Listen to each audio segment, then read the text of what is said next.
Hello, my name is Rob Reynolds. Welcome to Calculus Section 2.3. We're talking about computing limits and the different techniques that we can use for calculating limits. So the first technique is just direct substitution. We take the 3 and just direct substitute. 1/2 times 3 minus 7 is negative 11 halves.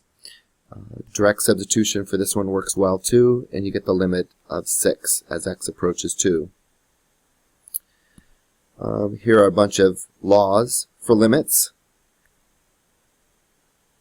These laws can be applied to any problem that you may have, but remember the definition of a limit is you're going to check from the left approach and you're going to check from the right approach.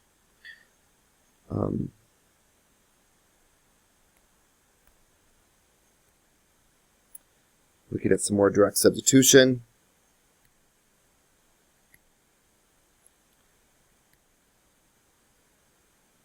You're welcome to pause the video and kind of look through this. But what I wanted to talk to you about was this left approach and right approach. So this means the limit as x approaches some value a from the right, and this is the limit as x approaches a from the left. If the left limit does not equal the right limit, then the limit does not exist. So for example, from the left, the limit is 2, but from the right, the limit is 0. Your conclusion is the limit does not exist. Other techniques, if we can't do direct substitution, you might have to factor and cancel before you can do some direct substitution, or you might have to use the conjugate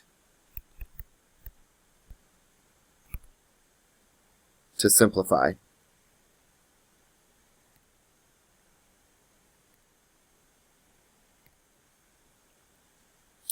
If all other techniques don't work, we can always just use our calculator and actually graph the function. So I'm going to pull out my calculator here and actually look at the function 2 to the x minus 1 all divided by x. I'll set my table setup to start at 0, and I'll go by very, very small increments like 0.000001. I'll look at second graph and look at the left approach and the right approach, and it's clear that from the left and from the right it's approaching 0.693.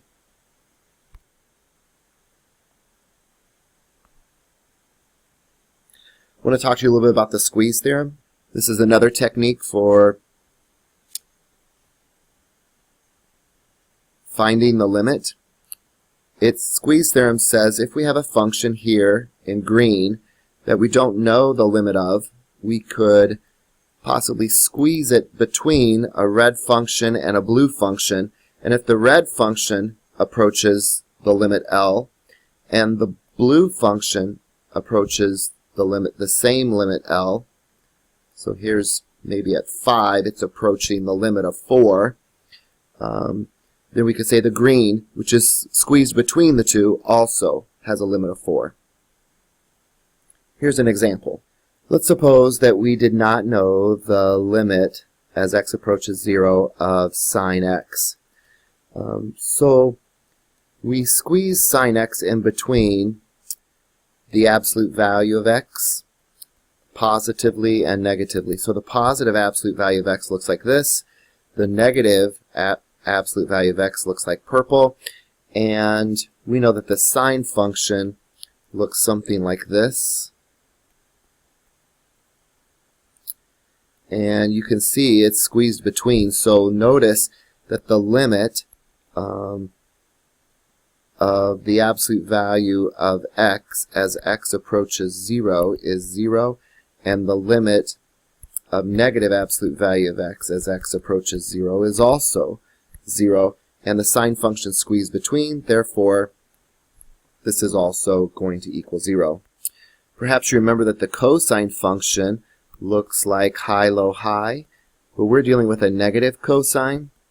So a negative cosine x would go low, high, low, and then it's pushed up 1 unit, so negative cosine x plus 1. Its graph would look like this, up 1 unit. And you could see, this is also approaching 0 if x is 0. So if I say the limit as x approaches 0 of 1 minus cosine x equals 0, because it's approaching 0 at 0, then I can distribute this limit to each. The limit as x approaches 1 of 1 minus the limit as x approaches 0 of cosine x should still equal 0. The limit here is just 1. I'll go ahead and add this to the other side.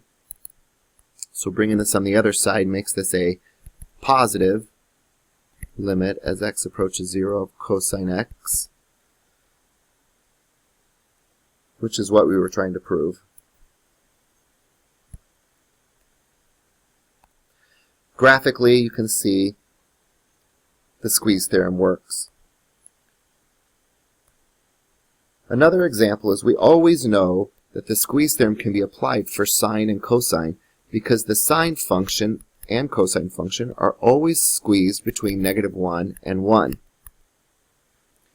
Looking at the sine function and looking at the cosine function.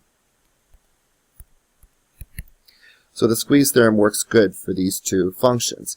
So if you start with the squeeze theorem knowing that this is just some theta, this sine of 1 over x, no matter what that theta is, has to be squeezed between -1 and 1. And we're close to what we want. I just needed to create an x squared in each one of these terms. So I'll multiply all 3 sides by x squared. So I'll have negative x squared is less than or equal to x squared sine 1 over x, which is less than x squared. Since I don't know the limit of the green, I will go ahead and evaluate the limits here, the limit of negative x squared as x approaches 0, and here, the limit of x squared as x approaches 0. And since this is 0, and this is 0, and this function is squeezed in between, then I would say this function also has a limit of 0. If you were to graph this function, it would look like this, approaching 0.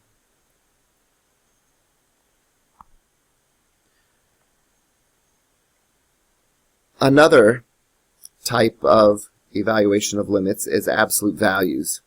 The definition of absolute value is a little bit confusing. Sometimes the absolute value of x is x for only those values of x that are greater than 0, but sometimes it's negative x for those values of x that are less than 0. For example, the absolute value of 5, sure enough, it is 5 because that was a positive, so it was exactly what it was. But when I say what's the absolute value of -5 and it changes to 5, well, it's following this definition, which says the opposite of the x value, which is -5, which is back to 5. So if I were to apply that to this problem here, I would have to look at the left limit, the limit as x approaches -1, and then for this guy would follow this bottom definition because x is less than 0, would equal -1 times x minus 1 over x minus 1, which is -1. And then the limit from the right would be just dropping those absolute values, x minus 1 over x minus 1, which is just 1. Since the left limit does not equal the right limit, this limit does not exist. Of course, there's YouTube videos here. You're certainly welcome to look up as well. The last thing that I would like to look at is a special definition. It says the limit as x approaches 0 of sine x over x will equal 1. Given this definition, we can apply it to this problem here. All we need to do is create the same theta in the numerator and the denominator. So I've got a 3x up here. I need a 3x down here. So I'll multiply the bottom by 3. But in order to stay consistent, I have to multiply the numerator by 3 as well. So I can multiply by a 1, which is really equal to 3 sine 3x divided by 3x. So now I have the exact same theta. I can apply the limit definition, and the limit of this is going to be the limit as x approaches 0 of 3 times the limit of sine 3x over 3x, which this is our definition. We know that this is a 1. This gives me a 3, and 3 times 1 is 3. This problem is similar, just a little bit more complicated. If you remember, the tangent is really defined as the sine over the cosine. So I'll rewrite this as sine 6x times 1 over cosine 6x, or 6t. And then I still have this sine 2t down here, so I'll leave it down here. So I'm just spreading this apart so you can see how everything's going to work in relationship. Looks like I need to create some values here. I'm going to need to create a 6t here. I'm going to need to create a 6t up here. No. Let's create a 2t here. So this t would cancel out this t. And since I've created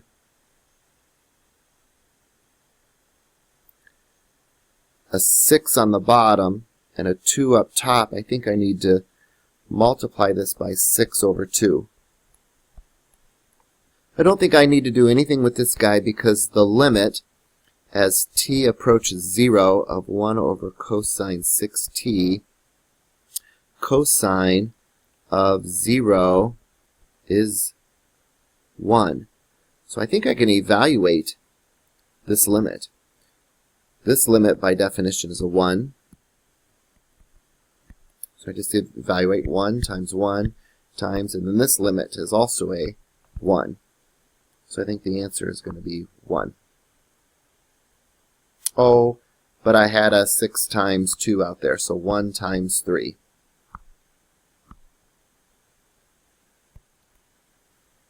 You're welcome to look at YouTube videos for that again.